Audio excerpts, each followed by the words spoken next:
Welcome back to season 2 of the RunDNA podcast. And we're going to jump right in with a topic where I'm going to challenge you a bit. I'm going to get you thinking about something that very few people do, or very people do well, that plays a huge role in athletes' performance as well as athlete injury. So I want you to listen to this episode. Love to hear your thoughts and feedback, but we're going to start right away, getting you to think a little bit outside of the box about what we should be really doing for our clients or as an athlete ourselves that really makes a huge impact on how we perform. So enjoy the show, and thanks for coming back for season 2.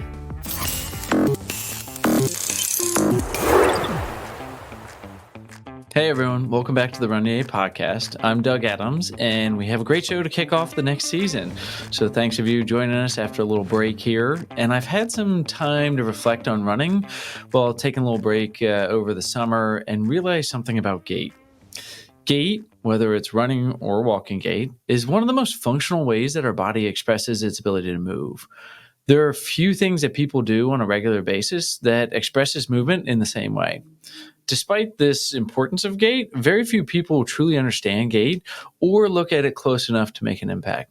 So today we're going to dive into a topic that might surprise some of you: the importance of analyzing an athlete's walking gait.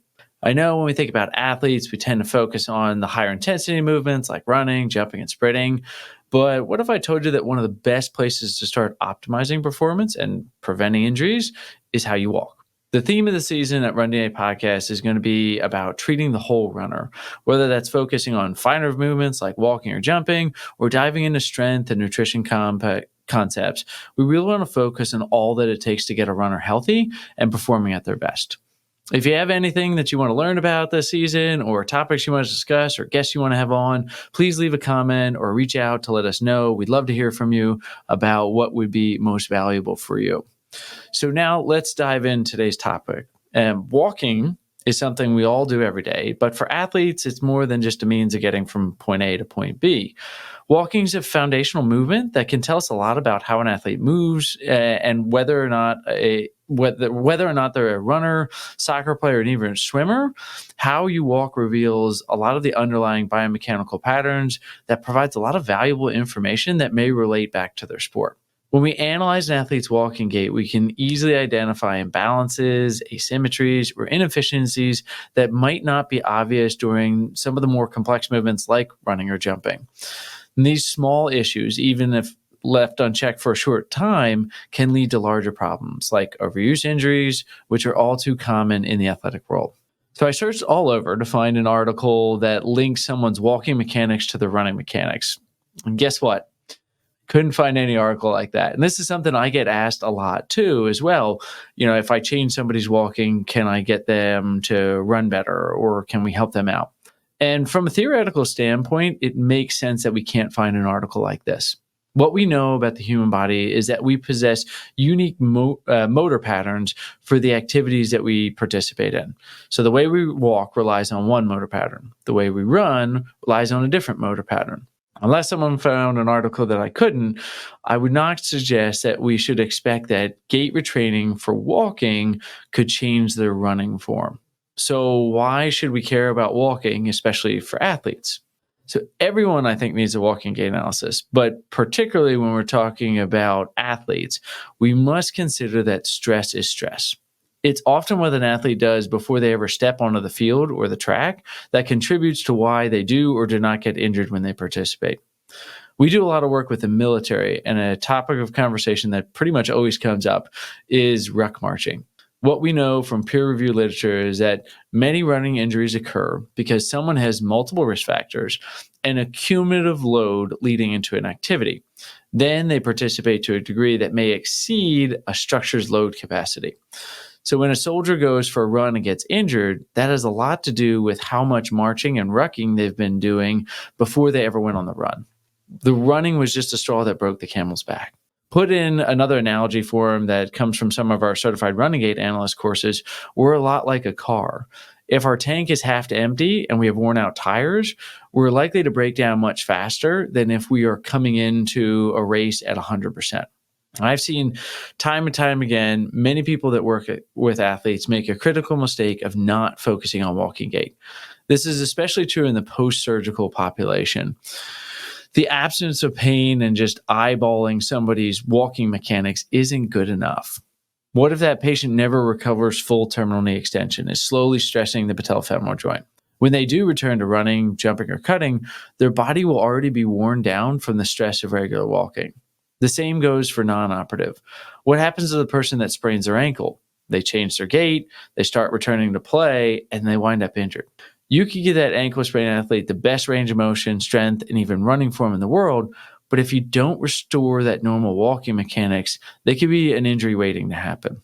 As I was preparing for this podcast, I was looking around and seeing what other people were saying about it and just what the importance of it. And unfortunately, I saw a lot of people saying that running is like a faster version of walking.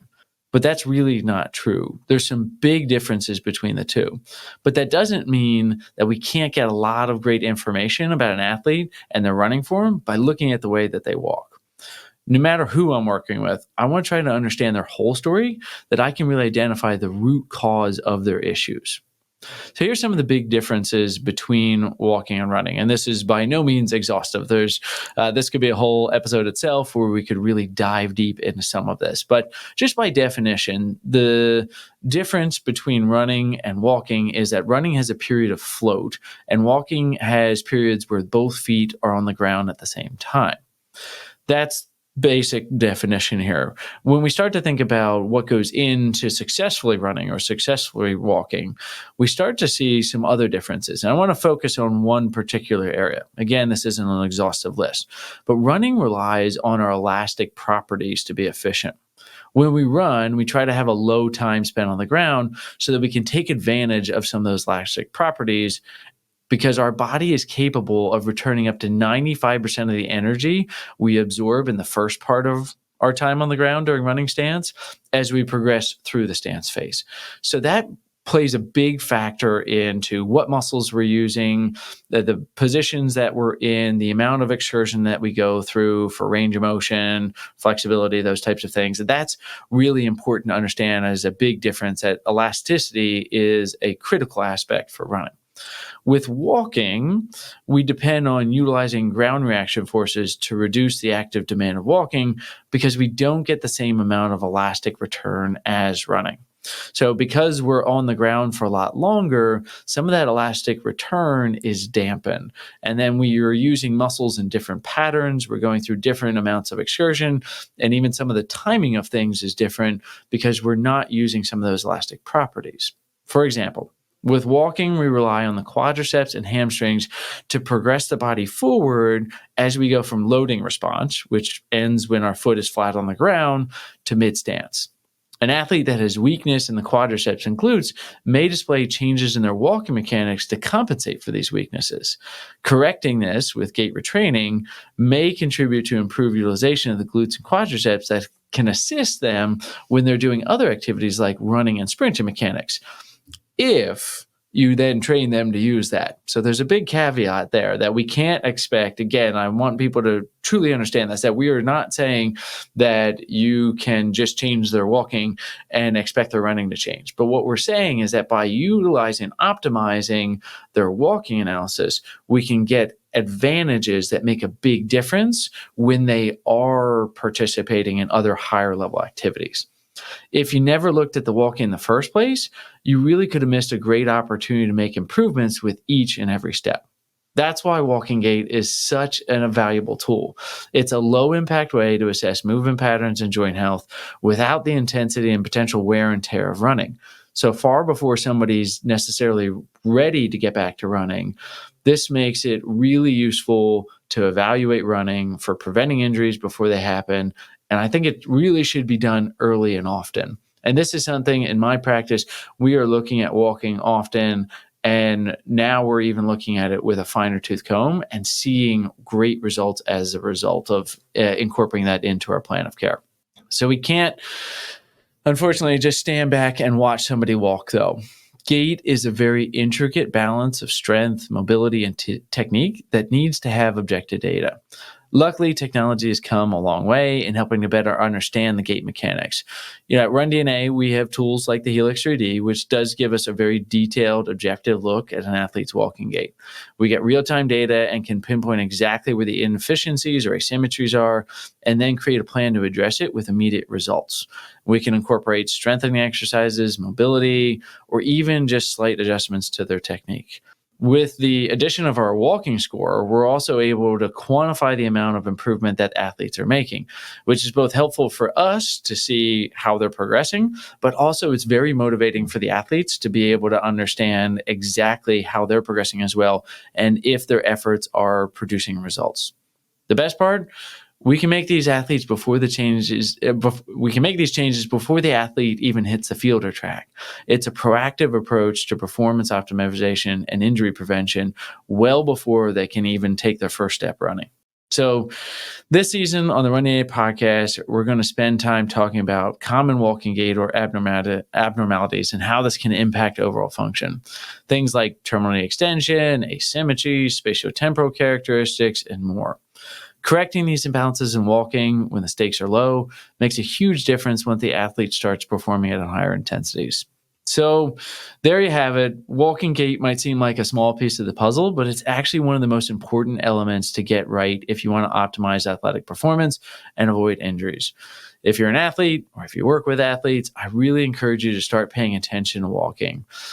It could be the key to unlocking the next level of performance and results, both for you and for your athletes. So if you want to learn more, please subscribe to this podcast. If you're looking to accelerate your expertise, check out the Certified Walking Gait Analyst course at RunDNA.com. But please let us know if you have any comments or thoughts about things you'd like to learn. We'd love to hear if you're utilizing walking gait with your athletes and how you've incorporated this in. I think it's a missing piece of the puzzle that it's the most functional thing most of our athletes do on a daily basis. And if we're not looking at it, we really could be missing out. So thanks for tuning in and always wishing you a happy and healthy life. And we'll see you next time on the RunDNA podcast. Like what you hear? Leave a review of the show wherever you listen. And don't forget to subscribe so you never miss an episode. RunDNA helps runners and running specialists through education and technology to identify each runner's unique injury profile to avoid setbacks and maximize results. The RunDNA podcast is produced by Ace Running LLC. The RunDNA podcast is intended for educational purposes only. No clinical decision-making should be based solely on one source. While care is taken to ensure accuracy, factual errors can occur. Always seek the guidance of qualified medical professionals before making healthcare decisions. Find us online at RunDNA.com.